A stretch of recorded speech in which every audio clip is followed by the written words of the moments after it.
YouTube, what is up? We are looking at the best crossbar lock knife you're ever going to see. Just kidding. No, it is really good though.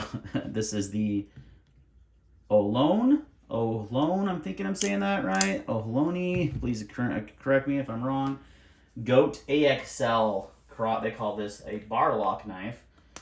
Everyone's got a different freaking name for the crossbar lock, but this is a loaner from Jamie Loves Knives. He sent it in with that Micro Evo that I did just find one in stock, and I'm super sad about because I can't afford to buy it.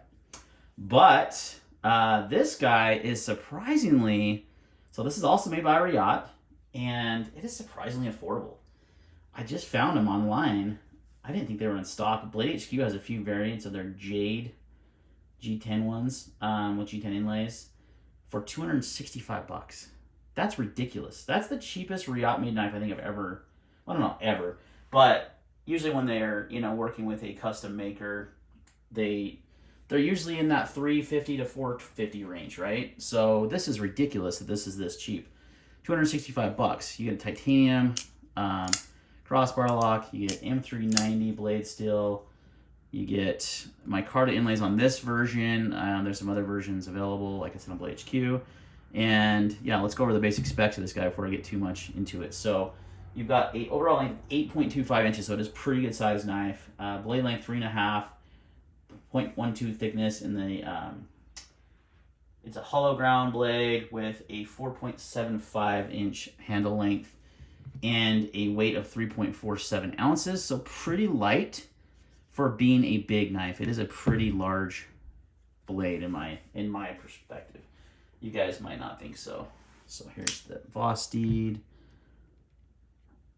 It's a little bit smaller than the Vosteed, or really, really close. That's probably the biggest knife in my collection right now. Oh, let's try the Kaiser Milita. It's pretty similar. In fact, these knives are actually really similar when you look at them, right?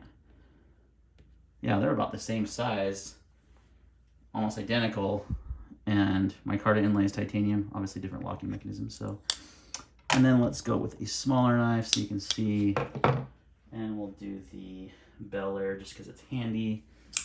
You can see it dwarfs that guy. So another crossbar lock though. Good comparison. Let's do one more.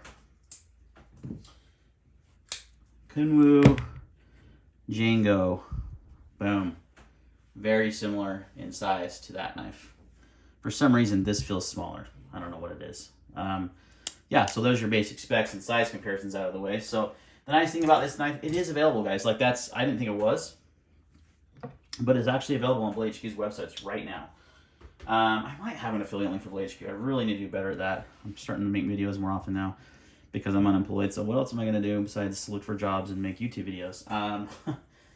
This is what I'm going to be doing. So ridiculously priced, though. I can't believe how cheap that is. Like, for a yacht-made knife that is, like, all these premium materials, that's one of the better values I've seen in a knife. Now, let's talk about the crossbar lock, because I just did a major video, and this is actually why Jimmy sent this to me, because he's like, hey, you got to check out this one. I think it's the best crossbar lock, and I'm not surprised that, Riot doing a good crossbar lock. That doesn't shock me at all, right?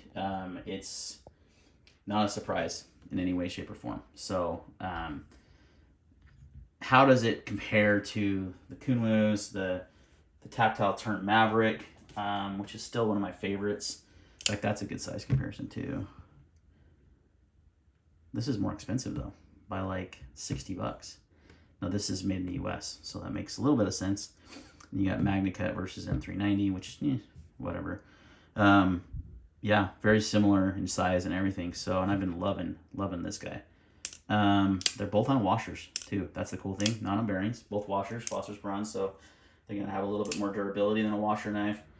How does it compare to as far as the action, the detent, all that?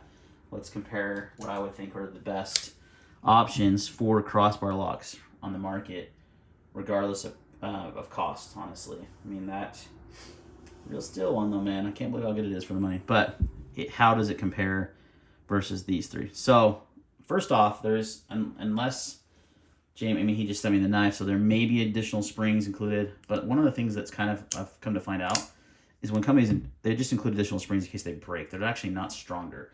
The Kunlun ones I thought were stronger. They're not. They're just replacement ones. But you can order stronger ones directly from them. But, you know, the locking mechanisms on these knives aren't adjustable. So that is something to take into consideration. I don't think it is on this one anyway. I have to remember I looked at so many crossbar locks, and the adjustability, I thought that the Kunlun was adjustable. It's really not. It's just, I mean, you can order stronger springs, so that's nice, but you can't adjust it. And same with the AXL here. It doesn't look like it has, let me get a flashlight, but I don't believe it has a, oh boy, let's get the AC27 because this is going to have a smaller lumen.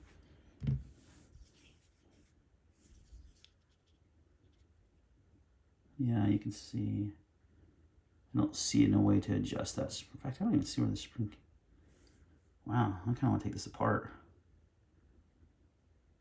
Holy cow, it's way inside in there.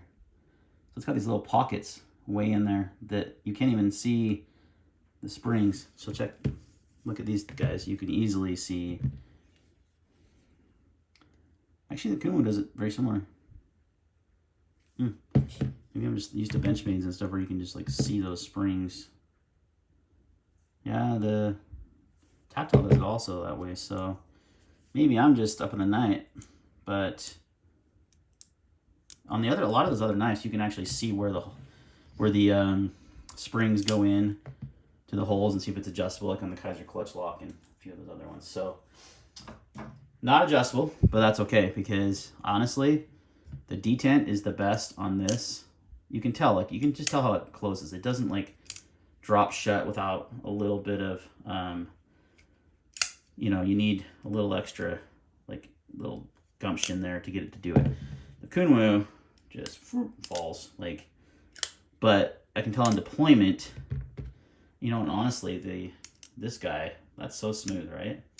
But the detent is definitely stronger on the AXL than any of these.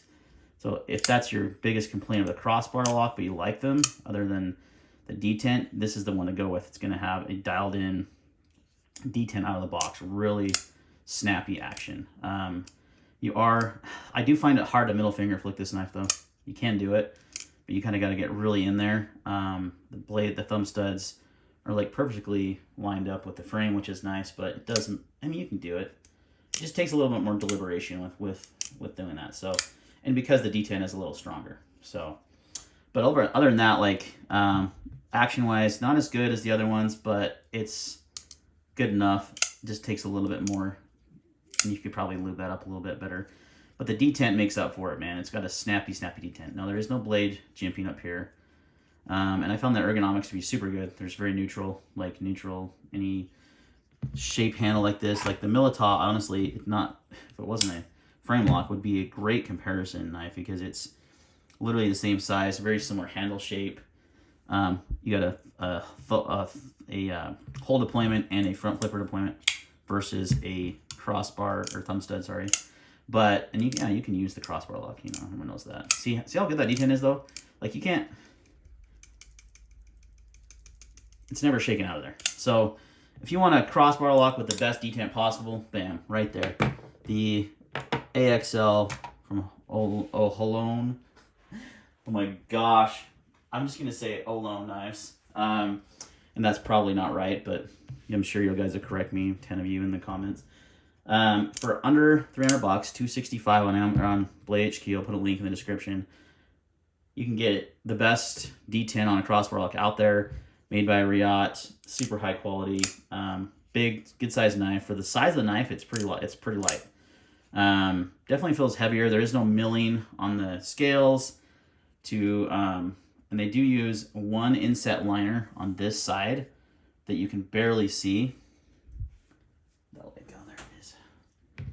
You can barely see this liner. God, that's only 15 lumens and it still comes up super bright. But there's just the one inset liner that they've done so well.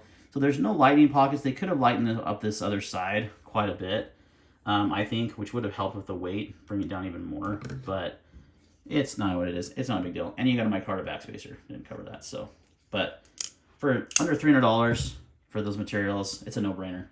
So yeah, I'll put a link in the description where you guys can go buy that. And unlike a lot of these React Made Nice, they actually are in stock right now. So thanks for watching, guys, and see you next time.